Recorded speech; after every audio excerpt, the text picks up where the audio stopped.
这个被誉为中国历史上最恶毒的天才，被五马分尸那天，为什么举国上下的老百姓都放鞭炮庆祝，没有一个人为他求情？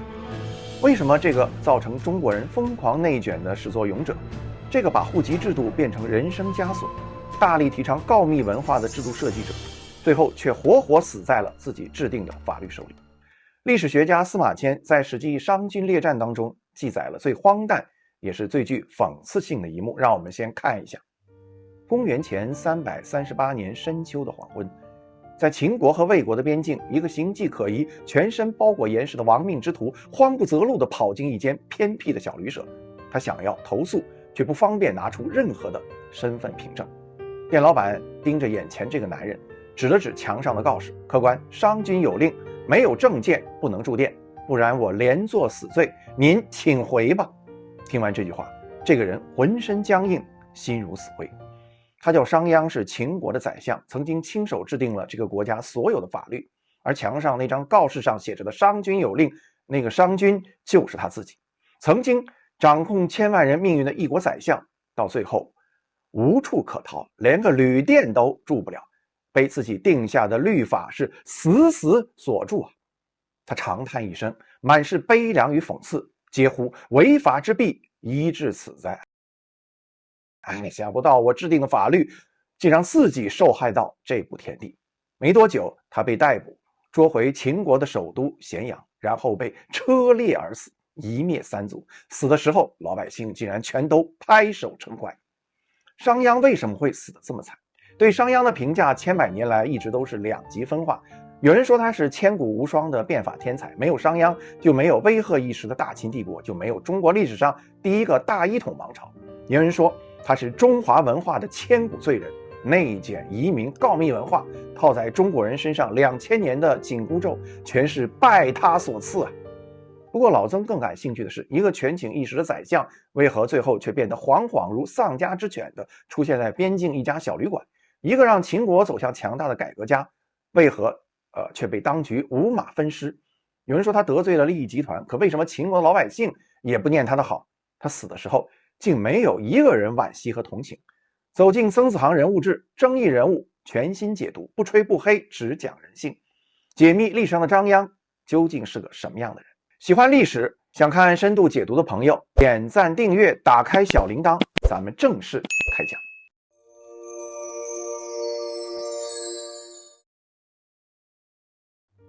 商鞅本名公孙鞅，出生在魏国。他是一个贵族，年少痴迷刑名法学，天生呢就偏爱冷酷极致，掌控一切的强权规则。可惜啊，这魏国弱小卑微，根本容不下他的野心。早早看透现实的公孙鞅直接投奔当时最强的魏国，依附宰相公孙痤。虽然发音相同，但两个魏国确实是天壤之别啊。当时魏国在一个叫李黎的人带领下搞变法，公孙鞅得以默默观察，默默学习，从而彻底看透强国的底层逻辑，也看穿了乱世的本质。人性本贱，唯有强权可以驾驭。但才华滔天的公孙鞅从头到尾都得不到重用，只是做了宰相身边的小秘书。原因很现实，一来魏国讲究论资排辈，他一外来的年轻人哪里轮到他来指手画脚；二来公孙痤早就看透这个公孙鞅天赋绝顶，才华横溢，但性格极端刻薄，为达目的不择手段。这种人能用，但绝不能重用。直到公孙痤病重，魏惠王来探病，老头抓住最后的机会，在病榻上说：“大王，我手下有个年轻人叫公孙鞅，是个奇才，您把国事交给他，魏国一定能够称霸天下。”魏惠王沉默了，他心里在想，这老头病糊涂了吧？我堂堂魏国要托付给一个无名小卒？公孙痤看出他不信，让左右退下，压低声音说：“大王，您如果不用他，那就杀了他，千万别让他到别的国家去。”这句话足以证明一件事，公孙痤早就看清，公孙鞅一旦投奔他国，必然会成为魏国永世不灭的噩梦。魏惠王点点头走了，他既没有用公孙鞅，也没有杀他，因为在他眼里，这个名不见经传的年轻人根本不值得费这个心。公孙痤把这一切又告诉了公孙鞅，让他赶紧逃命。公孙鞅笑了，而且是苦笑。他说：“魏王不听您的话重用我，又怎么会听您的话杀我呢？他坦然留下，毫不在意。这是商鞅一生最大的耻辱，不是被否定，而是被彻底无视。一个天赋绝顶、野心滔天的天才，被别人当成一粒无关紧要的尘埃。也正是这段被轻视、被冷落、不被看见的岁月，彻底扭曲了商鞅的性格。从此他不再相信人性，不再相信情义，只信奉强权规则与绝对的力量。他下定决心，此生一定要手握最高权力，用最极致的手段证明自己呀。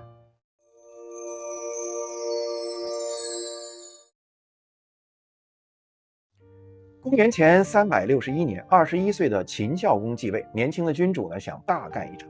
秦国当时是什么状况呢？被中原6国当乡巴佬，诸侯开峰会都不会叫他。魏国趁火打劫，占了河西之地，把秦国死死压在函谷关以西。秦孝公咽不下这口气，但又看了看四周，全都是暮气沉沉的这个旧贵族，无人可用。他于是颁布了千古最霸气的求贤令：但凡能强秦者，与之高官，分其国土啊！这份不顾一切的诚意，彻底击中了郁郁不得志的公孙鞅。他离开魏国，西入函谷关，这一年他大概30岁。但见秦孝公的过程并不顺利。你谁呀？一个从魏国跑来的无名小子，大王凭什么要见你？公孙鞅只好掏钱贿赂了秦孝公身边的太监，才拿到了面试的机会。第一次见面，他大谈尧舜禹汤的地道，秦孝公听了直打哈欠，回头把太监骂了一顿：你介绍的什么人呢？满嘴空话。第二次他改谈周文王、周武王的王道，秦孝公还是没兴趣，又把太监骂了一顿。太监急了，公孙鞅说：再给我一次机会。第3次机会，公孙鞅终于亮出了底牌，霸道。这回他不讲仁义，不讲道德，直接严刑峻法，奖励军功，全民皆兵。秦孝公的眼睛亮了，他不知不觉把席子往前挪，跟公孙鞅是促膝长谈，一连几天都不嫌累。太监看呆了。公孙鞅后来告诉他：我前2天是试探，大王心里想的是称霸天下，地道要等几代人，王道要等几十年，只有这个霸道能立竿见影啊！秦孝公找到了他要的人，公孙鞅也找到了愿意重用他的君主，两个野心勃勃的男人是一拍就合啊！一场影响了中国3000年的变法拉开了帷幕。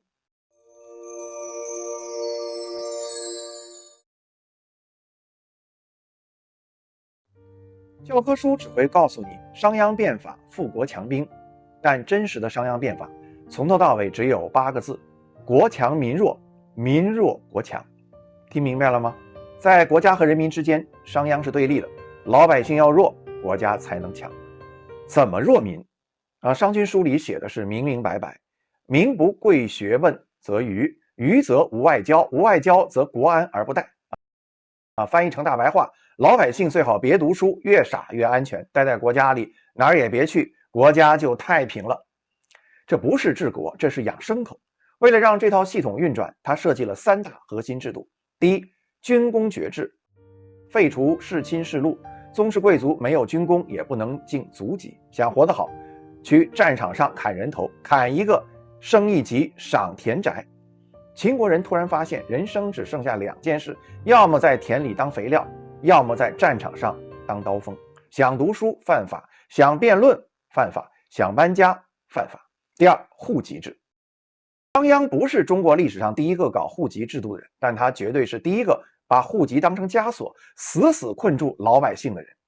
你住哪儿，干什么，家里几口人，全部登记在册。想搬家不行，禁止迁徙，禁止流动，职业固化。你的出身基本上注定一生。第三，连坐制。一人犯罪，全小区受罚，邻里之间互相监督，鼓励告密，告密成功跟战场上砍头一样有赏。他把整个社会变成了一个巨大的告密网络，夫妻相宜，邻里相防，人与人之间最基本的信任被他用法律是一刀斩断的。结果呢？史记记载，变法10年，秦国路不拾遗，山无盗贼，民勇于攻战，怯于私斗。秦人闻战则喜，成了人人畏惧的虎狼之师。秦国从乡巴佬一跃成为战国第1强国啊！公孙鞅本人封商于15邑，人称商君，这也是他为什么被后人称为商鞅的原因。且官拜大良造，相当于宰相。一人之下是万人之上啊。看起来他赢了，但老曾告诉你，他输的比谁都惨。商鞅把秦国打造成了一台军国主义机器，所有人都绑上了这辆战车，这辆战车掠夺外部资源，分配给内部阶层，然后疯狂内卷，互相压榨，看似强大无比。可当老百姓被压榨到极限，陈胜吴广就出现了。大秦帝国统一天下后，只活了15年。商鞅变法成就了秦国，也埋下了秦朝灭亡的伏笔啊。更具讽刺意味的是，商鞅打造了一台战车，却没有给它装刹车，不停加速的结果就是车毁人亡，包括那个驾车的人。商鞅自己也死在了他亲手设计的这套制度之下，这是怎么回事呢？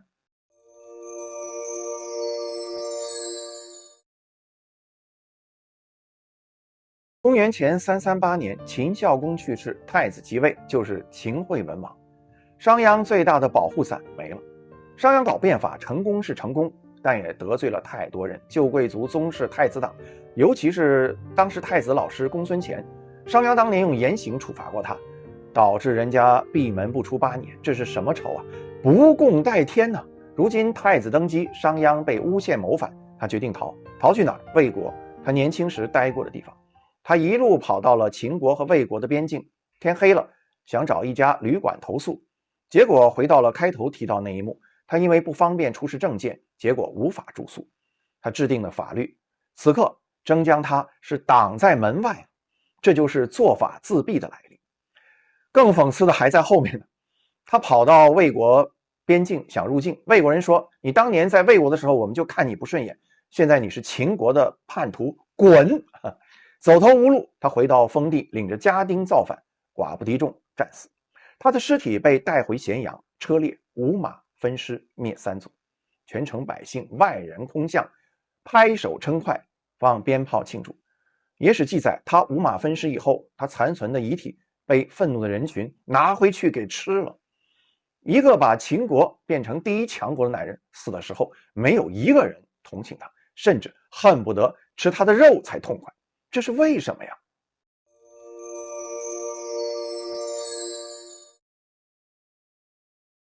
有人说是因为商鞅得罪了旧贵族，毕竟军功爵制夺走了他们的特权。有人说他功高盖主，商鞅变法太成功了，成功到秦人只知商君，不知道秦王。秦孝公宽宏大量，并不在意，但是一朝天子一朝臣。秦惠文王上位之后呢，商鞅的威望就成了埋在秦惠文王心里的一根刺。权力场上最忌讳的就是下属的威望超过老大。秦惠王又初登大宝，晚上能睡安稳觉吗？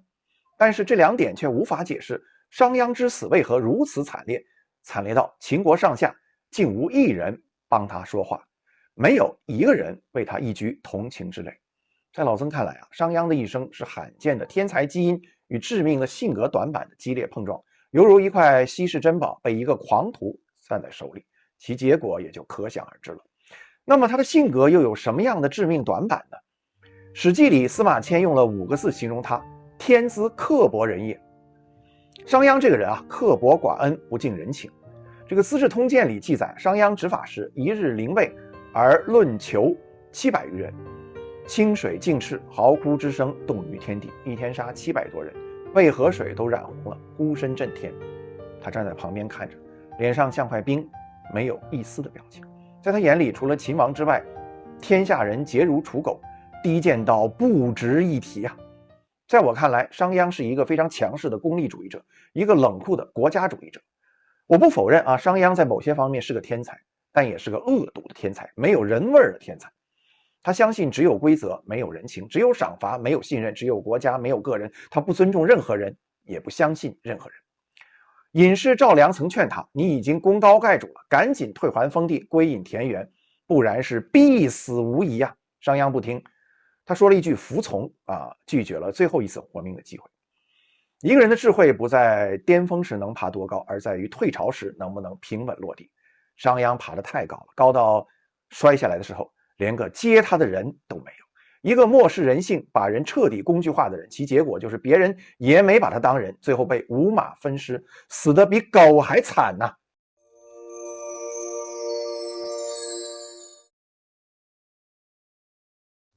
讽刺的是，杀他的秦惠文王并没有废除他的法。商鞅虽死，秦法未败。这说明什么？说明这套制度已经不需要它了，它成了一套自动运转的机器，谁坐在上面都一样。后世所有的帝王全都偏爱商鞅的统治逻辑：弱民、控民、疲民、愚民，2000多年是从未改变。你敢信吗？我们中国人今天所有的内卷内耗，全部源头都出自商鞅。为什么这么说呢？我给你直接对标，你瞬间就懂了。当年商鞅发明的军功爵制像不像现在的 KPI 考核？当年秦国的连坐制度像不像现在的团队捆绑问责？当年户籍锁死不就是如今的学历门槛，户口绑定，圈层固化？当年不让百姓清闲，相当于现在永远不能停下的内卷内耗。商鞅当年说：“民贫则利富，富则生乱。”直白翻译，永远不能让普通人过得太轻松，永远要吊着欲望，吊着希望，吊着利益，用欲望驱动所有人不停奔跑，用规则锁住所有人的出路。我们现代人如今过得跟当年商鞅管理下的秦国人有什么区别？